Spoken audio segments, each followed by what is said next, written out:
Yesterday, Darren Woodson joined the Stephen A. Smith Show. That's on 1 to 3 daily on Sirius Mad Dog Radio.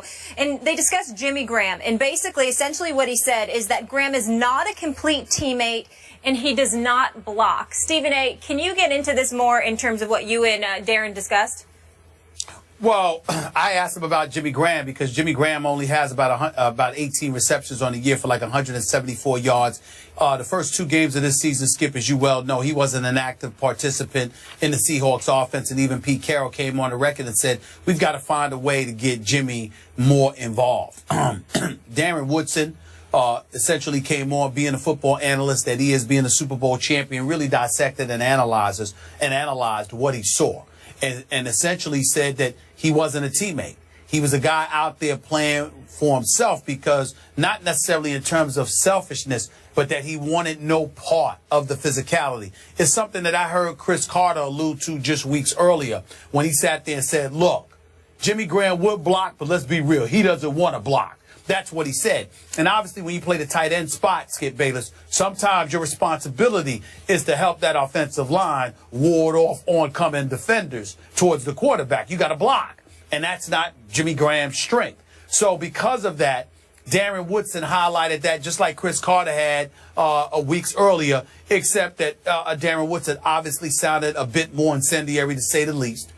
Just basically said that you're not a teammate. If you're not willing to do what your job description entails, then you're not willing to fulfill your obligations. And if you're not willing to fulfill your obligations, you're not really a teammate. You're not a part of the team.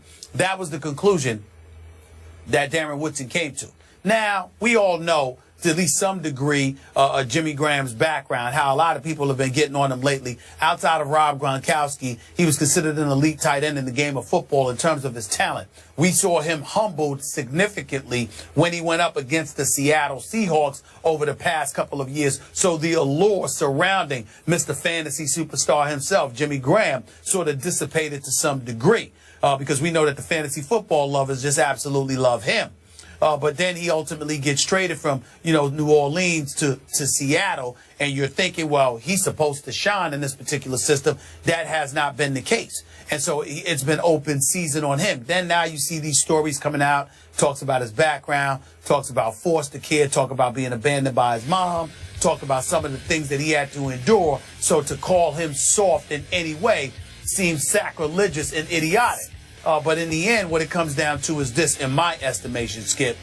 The problem with Jimmy Graham is that Jimmy Graham is a tight end that does not view himself as a tight end.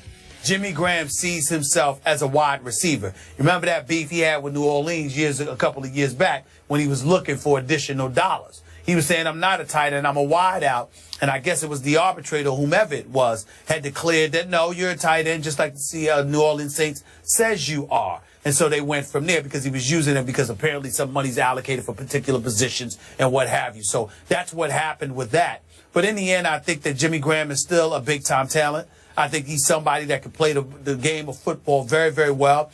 I think it would behoove Pete Carroll, Darrell Bevell, and the Seattle Seahawks offense led by Russell Wilson to get this man more involved, because the more lethal Jimmy Graham becomes offensively, the more of a problem Seattle's offense is going to cause for opponents. With beast mode Marshawn Lynch, with Lockett and those boys, I think they can make some noise. But obviously, people are down on Jimmy Graham right now, and Darren Woodson is definitely first and foremost on that list. Yes, he is. Stephen A., as you know, I covered Darren Woodson when he was a Dallas Cowboy. He was as tough a safety as I've ever been around in my many years covering pro football. So I get where his heart is on this matter. He's basically saying, I wouldn't want that guy in my locker room on my team because I don't like the contribution that he's bringing. He's not giving what a football player needs to give at that position. And I don't want to be too hard on Darren, but you're right. There's an identity crisis here going on with Jimmy Graham because he does not consider himself playing that position. He doesn't think he was more basketball player than football player. He played all 4 years of basketball, only 1 year of football. So he's a little bit of a fish from Miami out of water in the NFL in that I don't think he ever wanted to block anybody. He's not into high contact. He's not a Darren Woodson. He's not built that way. And so I asked all the analysts, what did you expect of him? Because you made the point, Stephen A., as they went through arbitration. The stats showed from last season in New Orleans that Jimmy Graham lined up as an inline tight end only 33% of the time. That meant that he lined up in line 291 times. All the other times he was in the slot or split completely out wide, 486 times. So I thought he had a good case that he's much more hybrid wide receiver than he is pure tight end. So when he got to Seattle, you and I talked about, man, how are Cam Chancellor, Richard Sherman, all the rest in the Legion of Boom, how are they going to accept this? Now, do they resent him? I don't know. I don't have any idea. But he's so far having a hard time fitting into the Seattle offense, and it may be a little bit because there's some resentment that he doesn't do the dirty work, as Darren Woodson said. But I don't think he's capable. I don't think he's built to do the dirty work. I think they just have to accept him for what he is and isn't. Well, I think they have to remember the number one reason they brought him to Seattle. Bottom line is they didn't bring him to Seattle to block.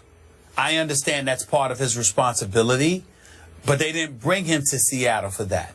They brought him to Seattle to catch the football. They brought him to Seattle to be their version and the NFC's version of Rob Gronkowski, because we all know as it goes for tight ends, he may be the closest thing to Rob Gronkowski out there in terms of route running and catching the football from the tight end slot. If they utilize him effectively, none of this is an issue. I promise you. The Legion of Boom is going to look at him and his ability to elevate Seattle's offense, and they will gravitate to him in a heartbeat. But you don't ask a guy like that to block that much. I don't care what anybody says. You just don't do it.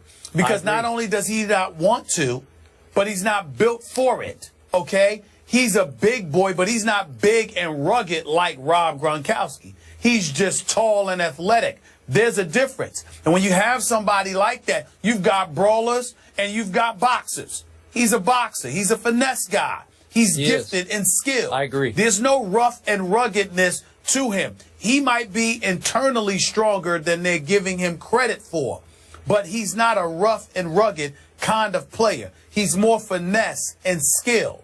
And when you know that, you can't put him in a position where you're asking him to be Rough Riders. I do understand, though, where it's coming from. Remember what I told you Cam Chancellor and the Legion of Boom told me a couple of years back? We teach everyone here to attack your fears. Whatever you fear, go out there and do it, because we don't want you doing it. I don't think it's a matter of Jimmy Graham being fearful. I think it's a matter of him feeling like he's not productive unless he's catching the football and making things happen as opposed to blocking. That's part of his problem. Okay. So somebody's going to have to get into his head and modify his mindset to some degree, but at the same time, they're going to have to learn to appreciate the gifts that he brings to the table, because they didn't have it before he arrived. That's why they went out there and got him. Okay, so Stephen A., this is your other Super Bowl team, the Seahawks. They're going to win at Cincinnati Sunday?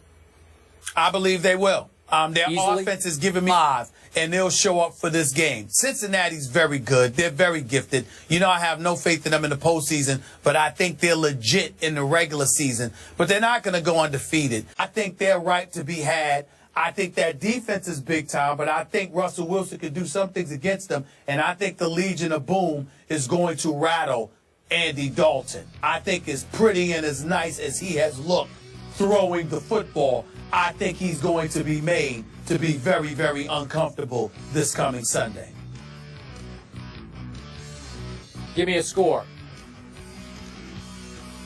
I'm going to say Seattle 22, Cincinnati 20.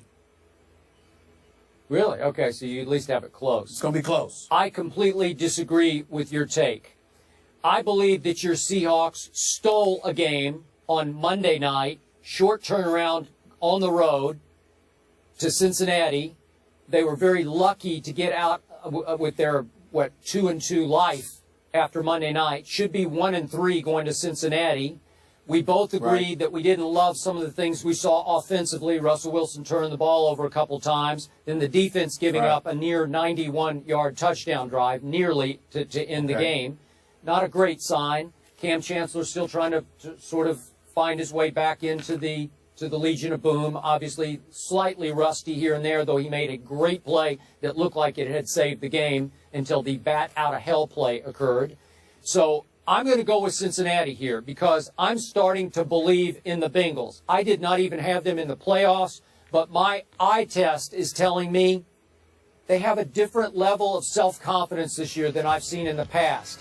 Last few years, they have roller coastered all the way through the year, and maybe they still will. Maybe this will be the start of a decline. But I like the way Andy Dalton is carrying himself. He seems to be playing with a much higher level of self-confidence than I've seen in the past. So after what they did, just obliterating the Raiders on opening day at Oakland, they went and won at Baltimore. I'm going to go with them. I got a close score, too. I got 21-17 Bengals over your Seahawks.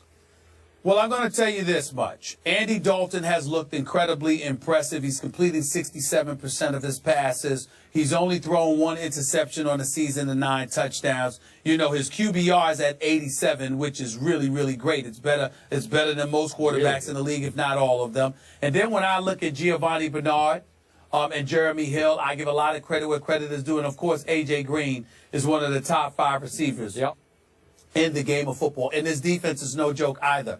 But I do believe, Skip Bayless, that it may very well be too good to be true. Andy Dalton, in my opinion, can't continue to play this way. I could be wrong, but I don't believe it. What I would say is this.